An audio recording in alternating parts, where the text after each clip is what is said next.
તો આણંદની બોરસદ ચોકડી પર ગેરકાયદેસર ઝૂંપડપટ્ટીના દબાણો હટાવવા મામલે મંત્રી ભરતભાઈ પટાણીએ અસરગ્રસ્ત પરિવારોની મુલાકાત લીધી। મહત્વનું છે કે વર્ષોથી કલેક્ટર હસ્તક પ્લોટમાં 300થી વધુ કાચા પાકા ઝૂંપડા બનાવીને લોકો રહેતા હતા। આ દબાણકર્તાઓનું મંદિર તંત્ર તોડી નાખતા વિવાદ થયો હતો। ત્યારે ભારત સરકારના વિચરતી વિમુક્ત જાતિના વેલફેર બોર્ડના મેમ્બર ભરતભાઈ પટણી પરિવારોની મુલાકાત તેમણે લીધી। તેમણે કહ્યું કે પરિવારોની સમસ્યા સાંભળી તેમની સમસ્યા સાથે સરકારમાં હું રજૂઆત કરીશ, સાથે જ મકાન બનાવવા, પ્લોટ અને મંદિર બનાવી આપવા માટે તંત્રને તાકીદ કરી। વધુમાં 30 દિવસ સુધી અસરગ્રસ્તોને રહેવા જમવાની સુવિધા આપવા માટે કલેક્ટર અને એસપીને સૂચના અપાઈ છે। આજુબાજુના 50 ગામના લોકો ચૈત્રી નવરાત્રી અને નવરાત્રીની અંદર અહીંયા માતાજીની ધજા અને નિવેદ કરવા માટે અહીંયા આવતા હતા। એટલે એક આસ્થાનું કેન્દ્ર હતું। પણ દુઃખ સાથે કહેવું પડે મારે કે આ મંદિરનું જે ડિમોનેશન થયું ખરેખર નહોતું થવું જોઈતું। તો રાજકોટના ઉપલેટામાં તંત્રનું મેગા ડિમોલેશન। ગેરકાયદેસર કબજો જમાવેલ જમીન ઉપર તંત્રએ ડિમોલેશન હાથ ધર્યું છે। હાડફોડી ગામમાં સર્વે નંબર 18ની જમીન ઉપર પોલીસને સાથે રાખીને તંત્રનું બુલડોઝર ફરતા સ્થાનિકોનો હોબાળો। પ્રાંત અધિકારી ધોરાજી, ઉપલેટા મામલતદાર, ચીફ ઓફિસર અને પોલીસ સ્ટાફ હાડફોડી ગામમાં પહોંચ્યા હતા। મહત્વનું છે કે 1000 વીઘા જમીન ઉપર ગેરકાયદેસર કબજો કરાયો છે। 80 કરોડ રૂપિયાની જમીન ખાલી કરાવવાની કામગીરી હાથ ધરાઈ છે। અને મહત્વપૂર્ણ સમાચારની વાત કરીએ તો બનાસકાંઠાના ધાનેરાની જાડી પ્રાથમિક શાળા નંબર 2ના વિદ્યાર્થીઓ ખુલ્લામાં બેસીને અભ્યાસ કરવા મજબૂર બન્યા છે। શિયાળાની કડકડતી ઠંડીમાં બહાર બેસીને ધોરણ 1 થી 8ના વિદ્યાર્થીઓ અભ્યાસ કરી રહ્યા છે। જાડી સરકારી પ્રાથમિક શાળા નંબર 2માં 7 ઓરડાની ઘટ હોવાથી 2 પાડીમાં વિદ્યાર્થીઓ અભ્યાસ કરી રહ્યા છે। બીજી તરફ આ પ્રાથમિક શાળામાં 12 શિક્ષકોના મહેકમ સામે માત્ર 5 શિક્ષકો હોવાથી શિક્ષણ કાર્ય કરવું પણ મુશ્કેલ બન્યું છે। જો કે ગ્રામજનોની રજૂઆત બાદ પૂર્વ મંત્રી હરજીવનભાઈ પટેલે શિક્ષણ મંત્રીને પત્ર લખીને રજૂઆત કરી છે। શાળાનો પ્રશ્ન સાહેબ 2 વર્ષથી જર્જરિત ઓરડાઓ પાડી નાખવામાં આવેલ છે। 2 વર્ષ થઈ ગયા, આજ તારીખ સુધી બન્યા નથી। એ ઓરડાઓ તાત્કાલિક સરકારશ્રીને અમારી નમ્ર વિનંતી છે કે તાત્કાલિક આ ઓરડાઓનું બાંધકામ શરૂ થાય। પ્રોબ્લેમ અમારે જાડી 2 પ્રાથમિક સ્કૂલમાં સાહેબ ઓરડાની ઘટ મેન તો છે 7 ઓરડાની, પ્લસ કમ્પાઉન્ડ વોલ એટલે દિવાલ જે છે એ જ પણ જર્જરિત છે। અને પ્લસ મોટા પ્રમાણમાં તો મુખ્ય પ્રશ્ન તો 2 પાળી જે શિક્ષકની ઘટ છે 7 એ બાબત, એટલે છોકરોને આવવા જવામાં શિયાળાની કડકડતી ઠંડીમાં ખૂબ મુશ્કેલ પડે, નાના ભૂલકાઓ આવી શકતા નથી। વાત જાણે એમ છે કે જાડી પ્રાથમિક શાળામાં ઓરડાઓ જર્જરિત થતા 2 વર્ષથી બાળકોને મુશ્કેલીનો સામનો કરવો પડી રહ્યો છે। ધોરણ 1 થી 8ની શાળામાં માત્ર 4 જ ઓરડા હોવાથી શાળા 2 પાડીમાં ચલાવવી જરૂરી બની છે। 375 જેટલા બાળકો ઓરડા વગર ભણવા મજબૂર બન્યા છે। તો બીજી તરફ શાળાની પ્રોટેક્શન વોલ પણ જર્જરિત હાલતમાં જોવા મળી રહી છે। 2 વર્ષથી બાળકો માટે પૂરતા ઓરડા ન હોવાથી બાળકોને મુશ્કેલી પડી રહી છે।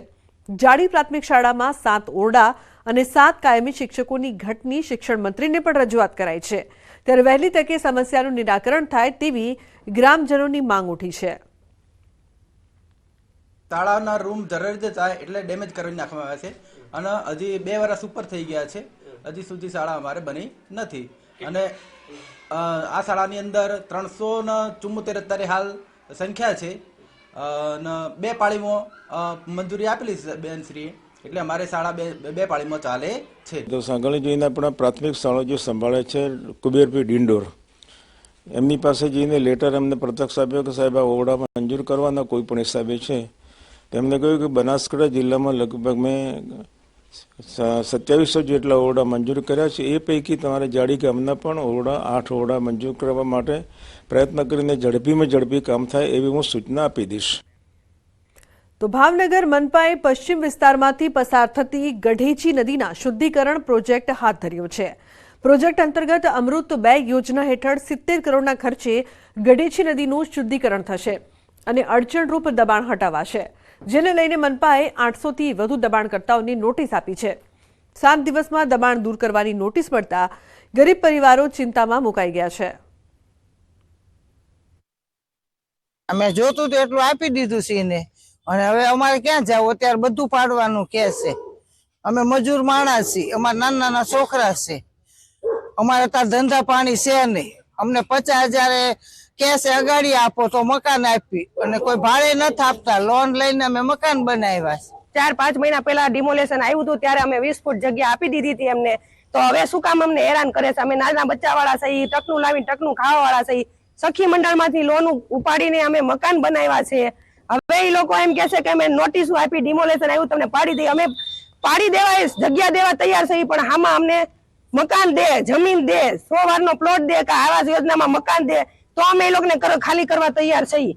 બાકી આ અમે દેશું નહીં. તો મનપાએ ગૌરીશંકર તળાવથી ક્રીક સુધીના વોટર બોડીના બંને કાંઠે રહેતા 819 આસામીઓને નોટિસ ફટકારી. ઉપાધ્યાય સાહેબે જયારે બોર્ડર મારી ત્યારે સ્વતંત્ર 30 મીટરમાં લોકોએ પોતાના મકાન પાડી દીધા છે, છતાં પણ આ લોકોને સંતોષ નથી. મને એટલું લાગે છે કે આ લોકોને ગરીબી હટાવવામાં રસ નથી, ગરીબોને હટાવવામાં રસ છે. પણ અમે કોઈ પણ હિસાબે આ મકાનો પાડવા દેવાના નથી. હા, વૈકલ્પિક મકાનો આપે તો અમને વાંધો નથી, તો અહીંયા બધું અમે સાથે છીએ. પણ આ ગરીબ માણસોના પડખે ભાવનગર શહેર કોંગ્રેસ સમિતિ એની પડખે છે અને રહેવાની છે. ભાવનગર મહાનગરપાલિકાના વિકાસલક્ષી કામો માટે માન્ય નામદાર કોર્ટના ગાઈડન્સ મુજબ અમે કામ કરી રહ્યા છીએ. આગામી દિવસોમાં એમની જે માંગણીઓ છે એ કમિશનર પાસે રજૂ કરવામાં આવી છે. સરકાર પાસેથી માર્ગદર્શન મેળવીને આગળની કાર્યવાહી કરવામાં આવશે. તો જૂનાગઢના ખડિયા ગામ નજીક આવેલ ભક્ત કવિ નરસિંહ મહેતા યુનિવર્સિટીના નવા ભવનનું કામ છેલ્લા ઘણા સમયથી ચાલી રહ્યું છે, છતાં નવા ભવનનું કામ પૂર્ણ થયું નથી. પોરબંદર, ગીર સોમનાથ અને જૂનાગઢના વિદ્યાર્થીઓ માટે અતિ મહત્વની યુનિવર્સિટી હોવા છતાં હાલ આ યુનિવર્સિટી ભાડાની ઇમારતમાં કાર્યરત છે. અહીંના વિદ્યાર્થીઓને નવું અને આધુનિક ભવન મળે તે માટે NSUI દ્વારા અનેક વખત રજૂઆત કરાઈ. હવે આવતા 6 મહિનામાં આધુનિક યુનિવર્સિટીનું ભવન તૈયાર થાય તેવી તૈયારી. આ વિસ્તાર વન્ય વિસ્તાર છે, સિંહ દીપડાનો ત્રાસ છે, એટલે જે કમ્પાઉન્ડ વોલ છે એ કમ્પાઉન્ડ વોલ નાની હતી પ્રમાણમાં, તો એ કમ્પાઉન્ડ વોલ અલગથી મંજૂર કરાવી. ઉપરાંત CCTV, ફાઈબર નેટવર્ક, આ બધી વસ્તુ પહેલા ટેન્ડરમાં હતી નહીં, એટલે બીજા ટેન્ડરની અંદર compound wall, remaining STP, landscaping, જે આખું યુનિવર્સિટીમાં જ્યારે એન્ટર થાય ત્યારે રોડ, રસ્તા, એપ્રોચ બરાબર હોવા જોઈએ. આ રાજ્ય સરકારને વિનંતી કરતા રાજ્ય સરકારે એક ફરી વખત સુધારેલી વહીવટી મંજૂરી આપી, અને આશા છે આવનારા 6 મહિનામાં આ સંપૂર્ણ કાર્ય પૂરું થશે. અવારનવાર રજૂઆત કરવામાં આવી છે કે આ યુનિવર્સિટીનું જે નવી યુનિવર્સિટી બની રહી છે તેનું કામ જલ્દીમાં જલ્દી પૂરું કરવામાં આવે. ત્યારે ક્યાંક ને ક્યાંક ગીર સોમનાથના વિદ્યાર્થીઓ હોય, પોરબંદરના વિદ્યાર્થીઓ અને જુનાગઢના વિદ્યાર્થીઓએ અનેક મુસીબતોનો સામનો આ ભાડાના બિલ્ડિંગમાં જે યુનિવર્સિટી ચાલી રહી છે ત્યાં કરવો પડી રહ્યો છે. તો આ તરફ આરોગ્ય મંત્રી ઋષિકેશ પટેલ અમદાવાદ સિવિલ મેડિસિટીની મુલાકાતે પહોંચ્યા. તો મેડિસિટીના નિર્માણધીન પ્રોજેક્ટની વિગતવાર સમીક્ષા માટે પહોંચ્યા હતા. તેઓ સાથે આરોગ્ય સચિવ ધનંજય દ્વિવેદી, આરોગ્ય કમિશનર હર્ષદ પટેલ પણ હાજર રહ્યા. મેડિસિટીની તમામ હોસ્પિટલના વડા, PIQના વડા પણ બેઠકમાં ઉપસ્થિત રહ્યા હતા.